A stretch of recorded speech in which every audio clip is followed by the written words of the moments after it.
out of Egypt. They had taken over Egypt in 730 or so, and King Paye declared himself ruler of the 25th dynasty of Egypt. He said, I'm not king of Nubia, I am king and pharaoh of Egypt. And they ruled Egypt, trying to bring back the glory. They built their pyramids, they had the culture. But then, as they're trying to have the glory of Egypt overall, the Assyrians said, no, we want the glory and riches of Egypt. The Assyrians came down with their iron weapons. They pushed the Kushites out. The Kushites have their city of Napata burned to the ground by the Assyrians. So they move south. They move south to a place called Meroe. Now, Meroe was past some more cataracts. It was safe from the Assyrian invasion. And so they start going and rebuilding their kingdom. Now, Meroe was a fantastic location. As we saw on our map and our homework from yesterday, it is close to the Red Sea. So they're able to go do lots of trade. It is on the savannah, so they have all of the overland trade routes with places in Africa. And they're going to trade so much. We know they're going to trade with the Arabian Peninsula, so they're going to trade with the Arabs. We know they're going to trade with different African kingdoms. They're going to trade with Rome. We know that through their Red Sea that they were definitely trading with India, and we suspect they may have even been trading with the Chinese. That's right. Going all of that distance, we think the people of Kush were trading even with China. We know they had Chinese products. We think they traded directly with China, but they might have been trading, with India for Chinese products as well, because India, of course, is on the Silk Road trade route. So we see it's a great location. It is safe from the Assyrians, and they are able to make tons of money from trade. Fantastic.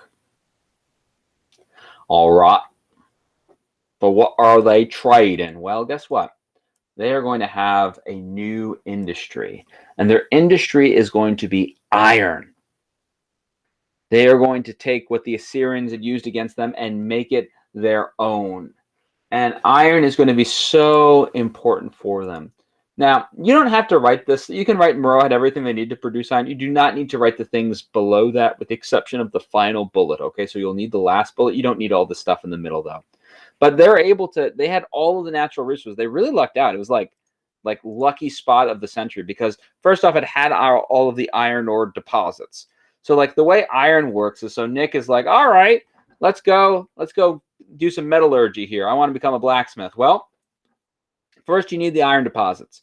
So Nick goes, gets the iron, but it's this big, it's rock with veins of metal going through it. So Nick looks at this, he says, this is not very useful for me, is it? So what they need then too is a way to get that metal ore out of the rock.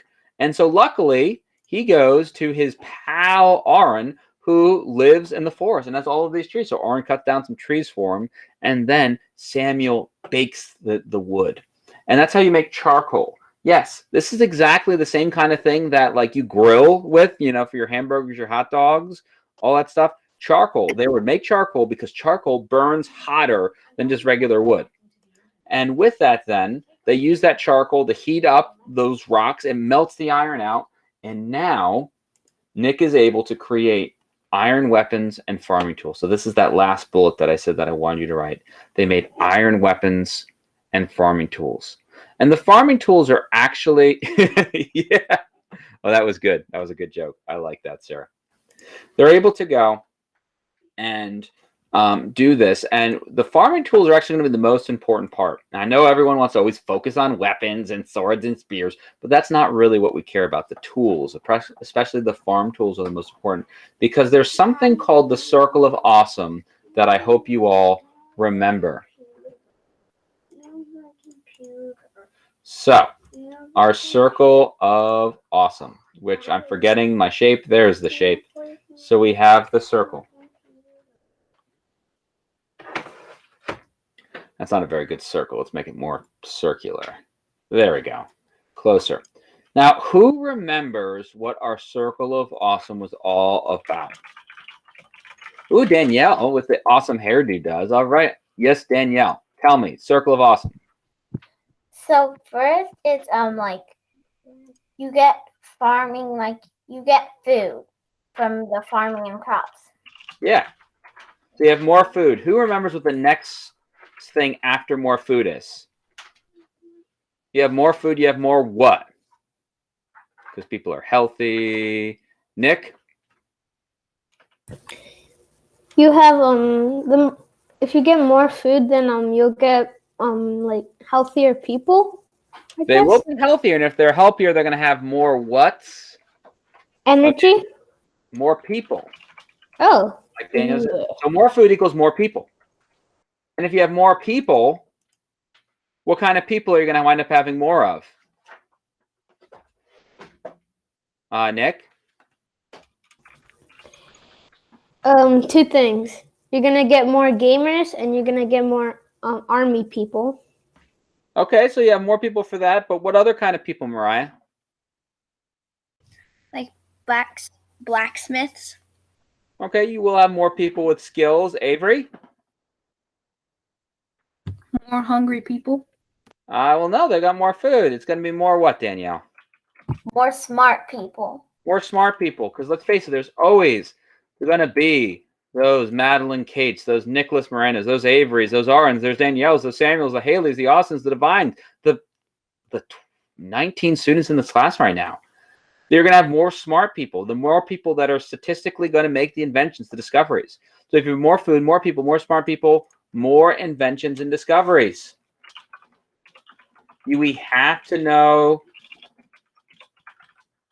our circle of awesome, folks. This is a huge idea for ancient history. Oh, we are very sure. And that was not nice. So I hope you apologize now. Nicholas? Sorry. Yeah, we don't say rude things. Now, so more food, more people, more smart people, more inventions, discoveries, and then more food. All right, that is our circle of awesome. We're going to see this time and time and time and time again. More food is always good because we get the more people, and we're going to have those people. They're geniuses, are people who are going to invent things like Rylan. We're going to figure out more ways to get food because let's face it, that's a lot of our technology is how to get more food in our tummies. All right, so that is our notes for the day. Hooray! I'm going to stop recording.